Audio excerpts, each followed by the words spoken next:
안녕하세요. 여러분 건강지킴이 김건강입니다. 오늘도 이렇게 함께 해주셔서 감사합니다. 이야기를 하기 전에 구독과 좋아요 부탁드립니다. 오늘은 조금 특별한 이야기로 시작하려고 합니다. 얼마 전에 한 청취자분께서 편지를 보내주셨어요. 편지를 받은 지 오래됐는데 요즘은 손편지를 받는 게 참 드물잖아요. 그래서 더 반가웠습니다. 편지를 열어보니 이렇게 쓰여 있더라고요. 안녕하세요. 저는 올해 70을 맞은 주부입니다. 요즘 매일 아침이 힘듭니다. 자고 일어나도 피곤하고 온몸이 쑤시고 병원에도 가봤지만 특별한 병은 없다고 하더라고요. 그저 나이가 들어서 그런가 보다 했습니다. 그런데 며칠 전 손주가 놀러 왔다가 제 침실을 보더니 이렇게 말하더군요. 할머니, 여기 공기가 답답해요. 그리고 이 베개 언제부터 쓰신 거예요? 그 말을 듣고 문득 생각해 봤습니다. 나는 내 침실에 대해 얼마나 신경을 쓰고 있었을까? 거실은 손님이 오니까 늘 깨끗하게 하는데 침실은 그냥 문 닫아 놓으면 그만이라고 생각했던 것 같아요. 이 편지를 읽으면서 저는 많은 분들이 비슷한 상황이실 거라는 생각이 들었습니다. 우리는 하루에 많은 시간을 침실에서 보냅니다. 특히 나이가 들수록 그 시간은 더 길어지죠. 그런데 정작 그 공간에 대해서는 별로 생각하지 않고 지내는 것 같아요. 오늘은 그래서 준비했습니다. 침실 이야기를요. 어렵거나 복잡한 이야기가 아닙니다. 그저 우리가 매일 밤 머무는 그 공간에 대해 조용히 이야기를 나눠보려고 합니다. 편안하게 들어주세요. 여러분, 잠깐 눈을 감아보세요. 지금 여러분의 침실을 떠올려 보시겠어요? 어떤 모습인가요? 창문으로 들어오는 햇살, 커튼, 침대, 옷장 그리고 베개와 이불. 아마 수십 년을 그 공간에서 주무셨을 거예요. 아이들을 키우던 시절에도 혼자가 된 지금도 그 침실은 항상 그곳에 있었죠. 저도 그래요. 제 침실에 있는 옷장은 결혼할 때 들여온 거예요. 벌써 40년이 넘었네요. 서랍을 열 때마다 삐걱거리는 소리가 나지만 그 소리가 참 정겹습니다. 침실이라는 공간은 참 특별해요.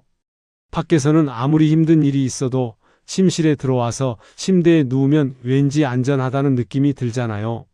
세상과 나 사이에 문 하나를 닫는 것만으로도 마음이 편안해지는 것 같고요.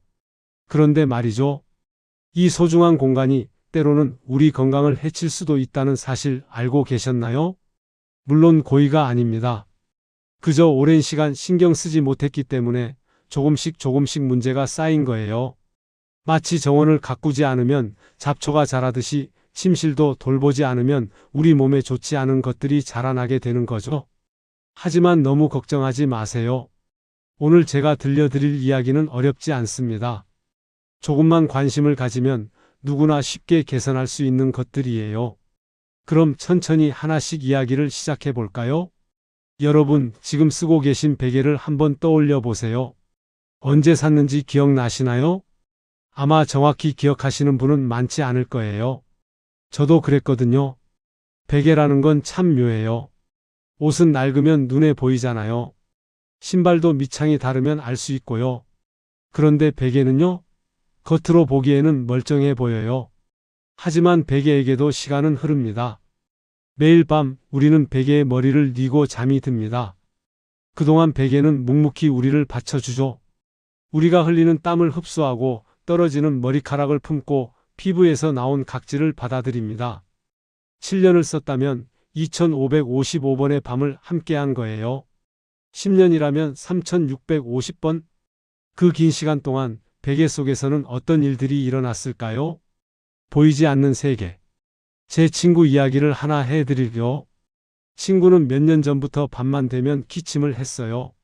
낮에는 괜찮은데 누우면 기침이 나는 거예요. 병원도 여러 군데 다녔죠? 천식 초기 같아요. 알레르기 비염이 있네요. 약을 먹으면 좀 나아지는 것 같다가도 약을 끊으면 다시 기침이 시작됐어요. 그러던 어느 날 TV에서 진먼지 진드기에 대한 프로그램을 봤대요. 오래된 베개가 문제일 수 있다고요. 친구는 그 베개를 한 12년쯤 썼다고 했어요. 아직 멀쩡한데라고 생각했지만 혹시나 해서 새 베개를 샀죠? 그리고 일주일쯤 지났을 때 친구가 제게 전화를 했어요. 야, 신기한 일이 일어났어. 기침이 거의 안 나. 베개를 바꾼 것뿐인데요. 우리 몸이 보내는 신호. 사실 우리 몸은 계속 신호를 보내고 있었어요. 아침에 일어났을 때 목이 뻐근한 것, 코가 자주 막히는 것, 밤에 기침이 나는 것, 피부가 가려운 것, 이 모든 게 베개를 좀 바꿔줘라는 몸의 목소리였던 거죠. 그런데 우리는 그걸 그냥 나이 들어서 그런가 보다라고 넘겨버렸던 거예요. 나이 탓만은 아니에요. 환경의 문제일 수도 있습니다. 베개를 버리는 게 왜 이렇게 어려울까요? 오래 쓴 물건에는 정이 들잖아요. 이 베개로 얼마나 많은 밤을 잤는데, 얼마나 많은 꿈을 꿨는데, 저도 그랬어요. 남편이 쓰던 베개가 있었어요. 남편이 떠난 후에도 저는 그 베개를 버리지 못했죠. 가끔 그 베개를 안고 자기도 했어요. 하지만 어느 날 깨달았습니다. 남편이 남긴 건 베개가 아니라 추억이라는 걸요. 베개를 버린다고 해서 추억이 사라지는 건 아니에요. 오히려 건강을 해치는 베개를 계속 쓰는 건 나를 사랑했던 사람이 원하는 일이 아닐 거라는 생각이 들더라고요. 그래서 용기를 내서 베개를 바꿨습니다. 그리고 놀랍게도 몇 주 후 아침에 일어날 때 목이 한결 가벼워진 걸 느꼈어요. 새 베개를 고르는 것도 즐거운 경험이었어요. 요즘은 베개 종류가 정말 많더라고요. 메모리 폼도 있고 라텍스도 있고 메밀 베개도 있고 매장에 가서 이것저것 눌러보고 누워도 보고 마치 새 옷을 고르는 것 같았어요. 점원분이 이렇게 말씀하시더라고요. 어머님, 베개는 2년마다 바꾸시는 게 좋아요. 건강을 위해서요. 2년이요? 생각보다 짧죠? 하지만 생각해보면 그게 맞는 것 같아요. 우리가 속옷이나 타월을 주기적으로 바꾸듯이 매일 얼굴을 대는 베개도 주기적으로 바꿔야 하는 거죠. 이제 저는 달력에 표시해 뒀어요. 베개 교체식이라고요. 베개를 바꾸기 전까지 관리하는 방법도 있어요. 베갯잎은 일주일에 한 번 꼭 세탁하세요. 가능하면 뜨거운 물로요. 베개 자체도 날씨 좋은 날 햇볕에 말려주시고요. 하지만 기억하세요. 아무리 잘 관리해도 2년이 지나면 바꿔야 한다는 것을요. 건강은 돈으로 살 수 없지만 베개는 살 수 있잖아요. 침실에는 좋은 향기가 나야 해. 어디선가 들은 이야기예요. 아로마 테라피가 유행하면서 더 그렇게 됐죠? 그래서 저도 한때 침실에 방향제를 뒀었어요. 라벤더 향이었는데 향기가 참 좋더라고요. 잠도 잘 올 것 같고요. 그런데 며칠 지나니까 이상한 거예요. 아침에 일어나면 머리가 무겁고 멍하고 왜 그럴까 싶었는데 방향제를 치우고 나니까 그 증상이 사라지더라고요. 처음엔 우연인가 싶었어요. 그런데 나중에 알고 보니 많은 분들이 비슷한 경험을 하셨더라고요. 우리 아파트 아래층에 사시는 분 이야기예요. 그분은 청소를 정말 깨끗하게 하시는 분이에요. 집에 먼지 하나 없이 항상 반짝반짝하죠. 그래서 집안 곳곳에 방향제를 두셨대요. 현관에도 거실에도 침실에도요. 특히 침실에는 플러그인 방향제를 24시간 켜놓으셨다고 해요. 그런데 몇 달 전부터 두통이 심하셨대요. 어지럽기도 하고요. 혹시 혈압이 높은가? 하고 병원에 갔는데 혈압은 정상이래요. MRI도 찍었는데 이상 없고요. 그러다가 우연히 건강 프로그램에서 방향제가 문제가 될 수 있다는 걸 보셨대요. 설마 하셨지만 일단 침실 방향제만 치워보셨죠? 그랬더니 정말 신기하게도 일주일쯤 지나니까 두통이 확 줄었대요. 지금은 집안의 모든 방향제를 다 치우셨어요. 대신 창문을 자주 여신대요. 향기보다는 신선한 공기가 더 좋더라고 하시더라고요. 방향제에 뭐가 들어있길래 그럴까요? 전문가들이 하는 말을 들어보니 대부분의 방향제에는 화학물질이 들어있대요. 이름이 참 어려워요. 휘발성 유기화합물이니 프탈레이트니? 쉽게 말하면 자연에서 나온 향이 아니라 화학적으로 만든 향이라는 거죠. 이게 공기 중으로 퍼지면서 우리가 숨 쉴 때마다 들이마시게 되는 거예요. 특히 침실은 작고 밀폐된 공간이잖아요. 그곳에서 밤새 이런 걸 마신다는 건 우리 나이가 되면 몸의 회복력도 예전 같지 않고 독소를 배출하는 능력도 떨어지잖아요. 그러니까 더 조심해야 한대요. 진짜 필요한 건 생각해보면 향기가 꼭 필요한가 싶어요. 왜 냄새가 날까요? 환기가 안 돼서, 습기가 차서, 청소가 안 돼서. 원인을 해결하면 냄새는 자연스럽게 사라져요. 저는 요즘 하루에 3번 창문을 열어요. 아침에 일어나서, 점심 먹고 나서, 저녁 자기 전에요. 겨울에는 춥긴 하지만 5분만 열어도 공기가 완전히 바뀌어요. 그리고 온도는 금방 다시 올라가고요. 신선한 공기만큼 좋은 향기는 없는 것 같아요. 꼭 향이 필요하다면 자연에서 얻는 게 좋아요. 제 친구는 옷장에 말린 라벤더를 넣어둔대요. 서랍을 열 때마다 은은한 향이 나서 기분이 좋다고 하더라고요. 또 어떤 분은 귤 껍질을 말려서 베개 옆에 두신대요. 감귤 향이 나면서 기분이 좋아진다고요. 숯도 좋아요. 냄새를 흡수하는 효과가 있거든요. 관엽식물을 키우는 것도 방법이에요. 다만 물을 너무 많이 주면 곰팡이가 생길 수 있으니 조심하셔야 해요. 가만 생각해 보면요. 진짜 좋은 향기는 인공적인 방향제에서 나는 게 아니에요. 햇볕에 말린 이불 냄새, 갓 빨아서 넣는 침대 시트 냄새, 아침 햇살이 들어오는 침실의 그 느낌, 그게 진짜 우리에게 필요한 향기가 아닐까 싶어요. 방향제를 치우는 건 어렵지 않아요. 오늘 당장 할 수 있는 일이에요. 그 대신 창문을 여세요. 신선한 공기를 들이세요. 그게 우리 침실에 필요한 진짜 향기예요. 매트리스 이야기를 하려니 좀 조심스럽네요. 왜냐하면 매트리스는 비싸잖아요. 베개야 몇만 원이면 되지만 매트리스는 몇십만 원에서 몇백만 원까지 하니까요. 그래서 한번 사면 오래 쓰게 되죠. 저희 집 매트리스도 그랬어요. 결혼할 때 시어머니가 사주신 거였어요. 좋은 거 오래 쓰라고 하시면서요. 정말 오래 썼습니다.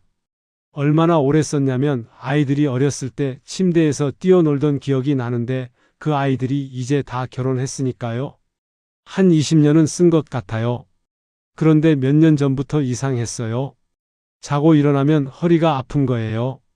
자기 전보다 더 아픈 느낌이었어요. 나이가 들어서 그런가 보다 했죠. 정형외과에도 가봤어요. 엑스레이도 찍고 MRI도 찍었는데 별 이상이 없대요. 퇴행성 변화는 있지만 나이에 비하면 양호한 편이에요. 그럼 왜 이렇게 아픈 걸까요? 물리치료도 받고 약도 먹고 그래도 아침마다 허리가 뻐근했어요. 딸의 한마디. 그러던 어느 날 딸이 놀러 왔다가 이렇게 말하더라고요. 엄마, 이 매트리스 너무 오래된 거 아니야? 가운데가 푹 꺼졌잖아. 처음엔 아직 쓸만한데 했어요. 하지만 딸이 자기가 자는 침대에 누워보라고 하더라고요. 딸네 집에 놀러가서 하룻밤 자고 왔는데 신기하게도 다음날 아침 허리가 한결 가벼운 거예요. 그제야 깨달았죠. 문제는 제 허리가 아니라 매트리스였다는 걸요. 매트리스도 나이가 들어요. 처음 샀을 때는 탄탄하고 탄력도 좋죠. 우리 몸을 잘 받쳐줘요. 하지만 시간이 지나면서 탄성이 떨어져요. 특히 우리가 자주 눕는 부분, 엉덩이 부분이 먼저 꺼지기 시작하죠. 그럼 우리 몸은 어떻게 될까요? 척추가 자연스럽게 유지돼야 하는데 꺼진 매트리스 위에서는 허리가 아래로 처지게 돼요. 그 상태로 밤새 7시간 내지 8시간을 자는 거예요. 매일 밤마다요. 그러니까 아침에 일어나면 허리가 아플 수밖에요. 딸의 권유로 매트리스를 바꿨어요. 사실 좀 망설였어요. 비용도 부담이었고 시어머니가 사주신 거라 정도 들었고요. 하지만 딸이 이렇게 말하더라고요. 엄마, 할머니가 엄마 건강 해치는 거 원하시겠어? 맞는 말이었어요. 새 매트리스를 고르러 매장에 갔는데 요즘은 종류가 참 많더라고요. 점원분이 여러 매트리스에 누워보라고 하시더라고요. 처음엔 좀 쑥스러웠는데 막상 해보니 중요한 일이더라고요. 이 매트리스는 너무 딱딱하고 저 매트리스는 너무 푹신하고 여러 개 누워본 끝에 딱 맞는 걸 찾았어요. 새 매트리스에서 첫날 밤을 잤을 때를 아직도 기억해요. 누웠을 때 느낌이 완전히 달랐어요. 몸이 편안하게 받쳐지는 느낌? 그리고 다음날 아침, 허리가 가벼웠어요. 몇 년 만에 처음으로 아침에 일어나는 게 편했어요. 아, 그동안 내가 얼마나 불편한 침대에서 잤구나 하는 생각이 들더라고요. 전문가들은 매트리스를 7년 내지 10년마다 바꾸라고 하더라고요. 처음엔 너무 짧은 거 아니야? 했는데 생각해보니 맞는 것 같아요. 우리 몸도 변하잖아요. 7년 전에 내 몸과 지금의 내 몸은 다른데 매트리스는 그대로라면 안 맞을 수밖에요. 특히 나이가 들면 근육도 약해지고 뼈도 약해지니까 좋은 매트리스가 더 필요해요. 여러분, 이런 증상 있으신가요? 자고 일어났을 때 허리나 어깨가 아픈가요? 밤에 자다가 자주 깨나요? 아침에 일어나면 더 피곤한가요? 다른 곳에서 자면 더 잘 자나요? 하나라도 해당된다면 매트리스를 한번 점검해 보세요. 매장에 가서 새 매트리스에 누워보는 것만으로도 도움이 돼요. 내 매트리스가 얼마나 낡았는지 비교가 되거든요. 비싸다고요? 맞아요, 비싸요. 하지만 이렇게 생각해 보세요. 10년을 쓴다고 하면 3,650일을 쓰는 거예요. 50만 원짜리 매트리스라면 하루에 137원이에요. 하루 137원으로 편안한 잠과 건강한 아침을 살 수 있다면 비싼 건가요? 건강은 돈으로 살 수 없지만 건강을 지키는 데 투자는 할 수 있어요. 매트리스는 그런 투자예요. 자, 그럼 오늘 저녁 집에 가시면 뭘 하실 건가요? 어렵지 않아요. 하나씩 천천히 하면 돼요. 오늘 당장. 첫째, 방향제부터 치우세요. 가장 쉬우면서도 효과가 빠른 방법이에요. 오늘 밤 당장 치우시고 내일 아침 어떤 느낌인지 확인해 보세요. 그리고 창문을 여세요. 5분만이라도요. 둘째, 베개를 확인하세요. 언제 샀는지 생각해 보시고 2년이 넘었다면 새 베개를 살 계획을 세우세요. 당장은 어렵더라도 다음 달 용돈에서 조금씩 모아도 돼요. 셋째, 매트리스 상태를 체크하세요. 눈으로 보세요. 꺼진 곳은 없나요? 누워보세요. 불편하지 않나요? 아침 통증을 기억하세요. 매트리스 때문은 아닐까요? 이번 주 베갯니들 세탁하세요. 날씨 좋은 날 이불을 햇볕에 말려보세요. 침실 청소를 해보세요. 구석구석 평소에 안 하던 곳까지요. 이번 달 베개가 필요하다면 구매하세요. 매트리스를 진공 청소기로 청소해 보세요. 침실 환기를 습관으로 만드세요. 올해 안에 매트리스 교체가 필요하다면 계획을 세우세요. 한 번에 큰 돈이 부담되면 무이자 할부도 있어요. 세일 기간을 노려도 좋아요. 중요한 건 계획을 세우고 실천하는 거예요. 오늘 이야기를 들으시면서 어떤 생각이 드셨나요? 우리 침실도 한번 손봐야겠네. 그래, 이제 나를 위해 투자할 때야. 이런 생각이 드셨다면 오늘 이 시간이 의미 있었던 것 같아요. 우리는 평생 다른 사람들을 위해 살아왔어요. 아이들 키우고 가족 돌보고 일하고 이제는 나를 위한 시간이에요. 침실을 가꾸는 건 나 자신에게 주는 선물이에요. 수고했어. 이제 편히 쉬어라고 말해주는 거예요. 오늘 밤 침실에 들어가실 때 한번 주위를 둘러보세요. 이 공간이 나를 편안하게 해주는지 아니면 불편하게 하는지요. 그리고 할 수 있는 것부터 작은 것부터 바꿔보세요. 방향제 하나 치우는 것, 창문 5분 여는 것, 베갯닛 세탁하는 것. 이런 작은 변화가 모여서 건강한 내일을 만들어요. 내일 아침 조금 더 개운하게 일어나는 당신을 상상해 보세요. 일주일 후 기침이 줄어든 당신을요. 한 달 후 허리가 한결 가벼운 당신을요. 그게 가능해요. 충분히요. 건강한 침실이 건강한 당신을 만들어요. 오늘도 함께 해주셔서 감사합니다. 편안한 밤 되시고 내일 아침 상쾌하게 일어나세요. 다음 시간에는 숙면을 위한 저녁 습관에 대해 이야기 나눠볼게요. 좋은 꿈 꾸세요.